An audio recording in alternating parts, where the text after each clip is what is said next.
구미의 여아 사망 사건 저희가 전해드린 바가 있는데 계속해서 속보가 들어오고 있습니다. 지금 친모 석 씨 어제 기소하기로 결정이 됐죠? 네, 그렇습니다. 그러니까 두 가지 혐의가 적용이 되는데요. 미성년자 약취 그리고 사체 은닉 미수 혐의 두 가지가 적용이 됐습니다. 미성년자 약취는 산부인과에서 아이를 빼돌리는 과정에서 일종의 납치를 했다. 이제 이거를 이제 약취라고 하는 표현으로 사용을 했고요. 네. 그다음에 사체 은닉 및 은닉 미수 혐의인데 당초는 사체 유기 혐의를 적용하려고 했었어요. 그런데 지금 사체 은닉 혐의를 좀 적용한 거거든요. 물론 미수긴 하지만 이거는 사체를 은닉하려고 하는 차원을 넘어서 그 유기하는 차원을 넘어서서 적극적으로 사체를 다른 데에다가 뭐 예를 들면 옷을 구입한다던가 이런 방식을 통해서 다른 데에다가 숨기려는. 예, 숨기려고. 이 표현이 좀 조심스러운데요. 숨기려고 하는 그런 혐의가 적용이 돼서 사체 은닉 미수 혐의가 적용이 됐습니다. 자, 이 사건을 그럼 좀 시간대별로 좀 다시 한번 정리를 해볼 필요가 있습니다. 그러니까 이게 수사당국이 보기에는 2018년 네. 1월, 2월 이쯤부터 시작이 됐다 이렇게 보고 있는 거죠? 그쯤에 이 딸인 김 씨도 출산을 했지만 네. 이 모친인 석 씨도 출산을 했다는 거예요. 네. 정확한 날짜를 모르다 보니까 추정입니다. 2018년 1월 내지 2월에 출산을 했고, 자 그리고 이제 이 아이를 아까 말씀하신 대로 약취를 한 시점을 대략 2018년 3월 30일 전후로 보고 있습니다. 이제 그리고 나서 아이는 바뀌었는데 하나는 사라진 상황이죠. 그러면 이제 딸 김 씨가 사실은 자매인 아이를 딸이라고 생각하고 이제 쭉 키웠는데 이제 올해 들어와서 문제가 생기죠. 2월 9일에 엄마는 이 아이를 놓고 갔고 이 석 씨가 딸의 집에 올라가 보니까 아이는 사망한 채 있는 겁니다. 그래서 여기서 시신을 은닉하기 위한 결심을 하고 이 아이에게 입힐 옷이라든가 이런 걸 사왔는데 두려움을 느껴서 이 시신을 손대지 못했다고 하고요. 다음 날인 2월 10일에 석 씨의 남편이 올라와서 보고 경찰에 신고를 함으로써 네. 알려지게 된 겁니다. 그리고 3월이 돼서 깜짝 놀라게 된 일이 벌어진 게 외할머니가 친모였다. 이렇게 된 거죠. 이게 이제 본인은 계속 부인을 하고 있는데 네. 수사당국은 몇 번의 유전자 검사를 통해서 확실하게 네. 석 씨가 친모가 맞다 이걸 확인을 하고 있는 과정인 거죠? 맞습니다. 그러니까 그 과학적 팩트만은 어쩔 수가 없는 거예요.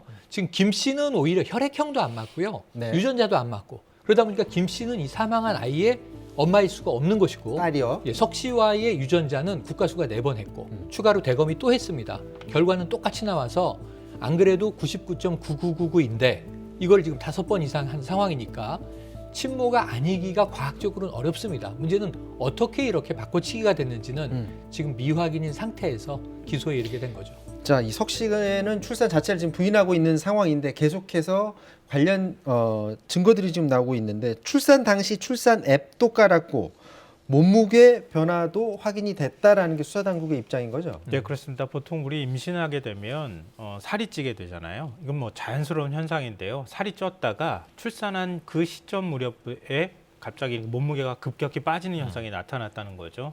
그게 이제 임신에 한 증거다 이렇게 보고 있는 것인데요. 말씀하신 것처럼 뭐 출산 관련해서 인부복이나 아이 옷을 구매하거나 아니면 휴대전화 앱을 통해 가지고 출산 관련 앱을 다운받았다 뭐 이렇게 또 얘기가 나오고 있는데 근데 이게 사실은 지금 단정하기 어렵다 이런 얘기도 한편에서 나옵니다. 그러니까 유전자 검사를 했는데 지금 동일하다고 나온 거잖아요. 근데 키메라증이라고 해서 똑같은 그러니까 유전자를 2개를 갖고 있는 사람이 있다 그래요. 네. 굉장히 희귀한 경우인데. 그러니까 유전자를 2개를 갖고 있는 경우에는 지금 딸 유전자하고 공유했다는 얘기가 될 수도 있거든요. 그러니까 딸의 딸의 딸이 자신의 손자가 자신의 유전자와 일치할 가능성이 또 생길 수 있다는 거예요. 그래요? 예, 그러니까 그런 희귀한 경우도 있을 수 있고, 좀 출산 관련해서 우리가 좀 참고할 부분은 왜 지금 출산 사실을 본인은 인정하지 않고 있을까 이건데요. 출산 거부증이라는 게 있어요. 그러니까 임신을 했는데도 불구하고 임신을 했다고 믿지 않는 거죠.